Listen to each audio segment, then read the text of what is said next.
Baik, selamat pagi Bu. Pada kesempatan kali ini, saya Juanda Putra Sitohang dengan NIM D1C1 22007 akan mempresentasikan yaitu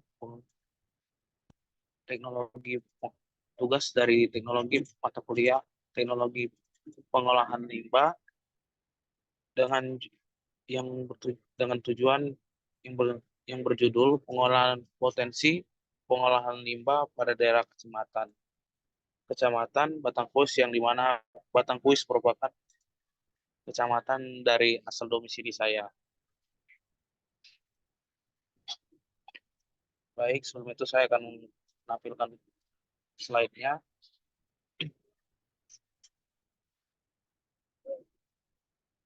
Baik, yang pertama itu ada potensi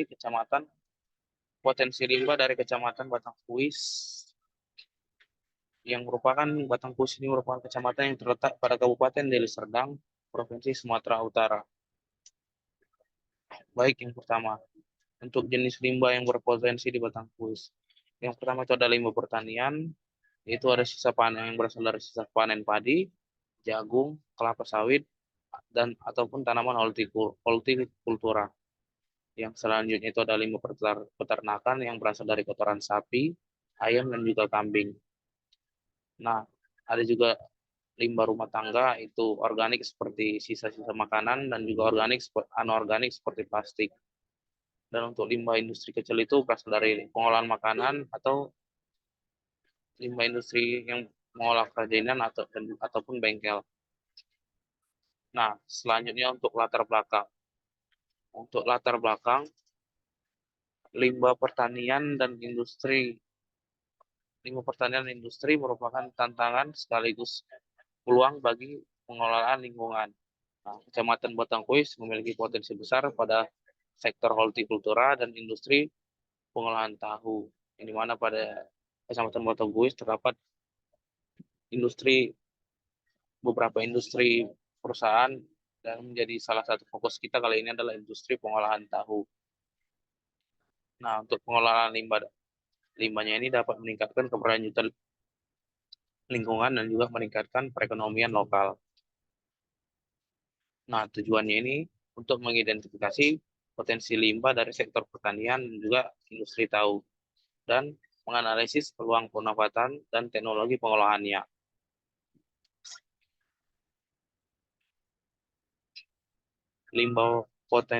Data potensi limbah pertanian.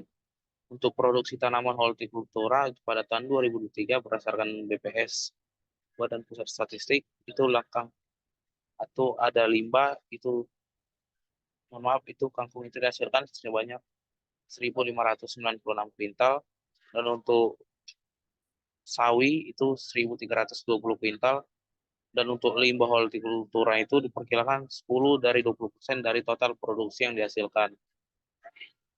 Sehingga untuk estimasi limbahnya itu ada limbah kangkung itu ada 159 sampai 319 kuintal per tahunnya, dan untuk limbah sawinya itu ada 132 sampai 264 kuintal per tahunnya. Nah, dan untuk data potensi limbah industri lainnya itu ada produksi dan limbah tahu. Untuk produksi yang ada pada Kecamatan Batangkuis itu ada produksi tahunya itu, ada produksi hariannya itu 400 kg. Untuk kedelainya itu menghasilkan 8.000 liter limbah cair dari proses pembuatan untuk tahunya, dan untuk limbah padatannya itu atau ampas tahunya itu atau kulit kedelainya itu sebanyak diperkirakan 25 sampai 35% dari total bahan bakunya. Untuk karakteristik dari limbah cairnya itu adalah parameternya itu, yang pertama itu parameter sebelum diolah itu ya pH-nya 5, dan untuk TSS-nya itu 135 mg per liter, dan untuk COD-nya itu 130 mg per liter, BOD itu 50,5 mg per liter, dan untuk parameter pengolahan IPAL itu pH-nya setelah pengolahan IPAL itu dia pH-nya 6, TSS itu 22,5, COD itu 39,5, BOD itu 20,5. Mungkin teman-teman sini bertanya apa itu TSS, COD, dan BOD. Untuk CS,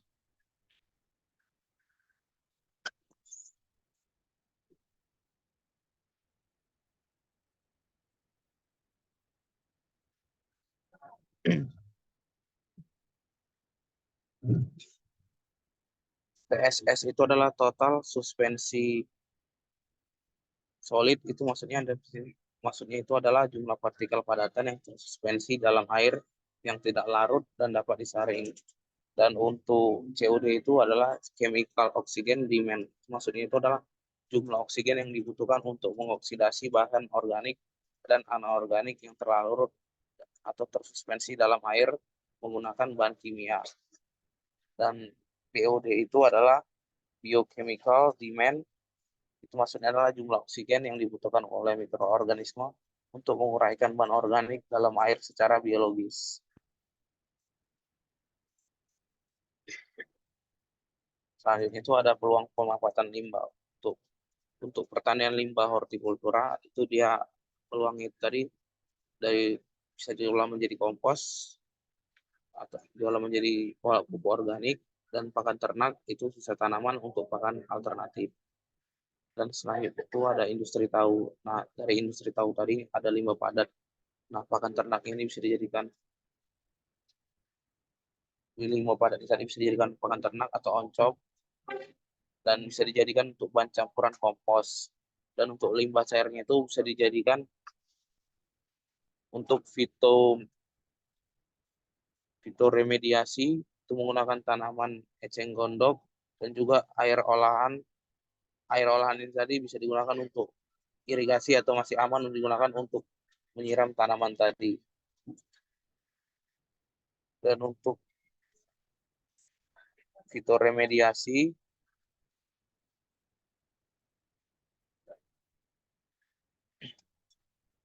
fitoremediasi itu adalah metode pemulihan lingkungan itu yang menggunakan tanaman untuk membersihkan atau menghilangkan atau mengurangi polutan dari tanah air atau udara yang tercemar.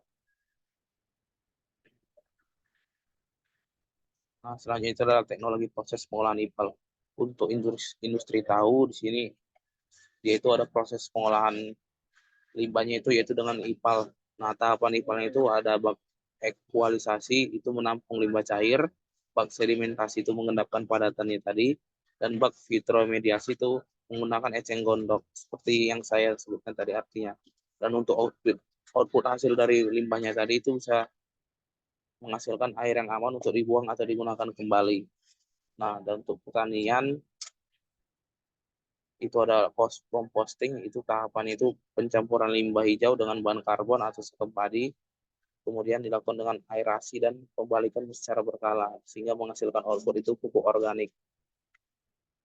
Dan untuk hubungannya dengan data BPS itu adalah jumlah industri pengolahan makanan itu mendukung potensi industri tahu, dan untuk kepadatan penduduk itu limbah yang tidak terkelola itu dapat memperburuk sanitasi di wilayah padat penduduk seperti Desa Bintang Muria yang merupakan salah satu desa yang ada di Kecamatan Batangkuis. Untuk luas lahan pertaniannya itu menunjukkan kontribusi signifikan dari sektor hortikultura terhadap produksi limbahnya tadi.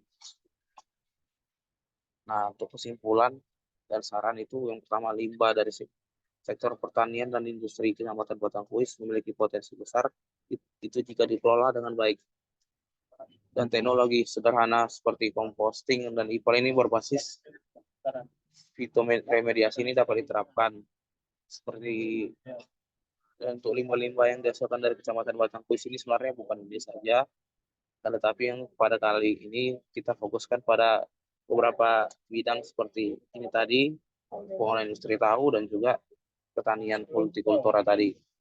Dan untuk saran itu perlunya edukasi dan pelatihan yang lebih penting, yang lebih giat lagi untuk masyarakat tentang pengolahan limbah, dan juga dukungan pemerintah dalam pembangunan fasilitas IPAL atau skala kecil sehingga baik industri kecil ataupun menengah selanjutnya itu bisa menerapkan IPAL pada industri mereka. Nah, untuk tahapan perencanaan IPAL yang saya ambil dari jurnal itu ada beberapa. Itu pertama mungkin dilakukan studi literatur. Setelah dilakukan studi literatur, itu dilakukannya pengumpulan data primer. Selanjutnya itu data debit air limbah tahu, data kualitas air limbah tahunya. Selanjutnya proses pengolahan dan analisis data. Selanjutnya itu perencanaan IPAL. Nah, selanjutnya tadi proses ke bak. Selanjutnya tadi dia seperti proses yang ini tadi yang ada baknya itu bak ekualisasi, bak sedimentasi, bak remediasi. Nah, setelah melakukan itu bisa dilakukan, setelah itu melakukan evaluasi melalui kesimpulan dan saran, setelah itu selesai. Baik, mungkin itu saja materinya. Baik, sekian presentasi UAS pengolahan limbah dari saya, Juanda Putra Sitohang, dengan nilai 1C12207. Adapun kesalahan dalam penyampaian materi ataupun pengucapan saya yang salah dalam menjelaskan, saya mohon maaf. Sekiranya saya dimaafkan. Saya Juanda Putra Sitohang, pamit undur diri. Terima kasih, Ibu.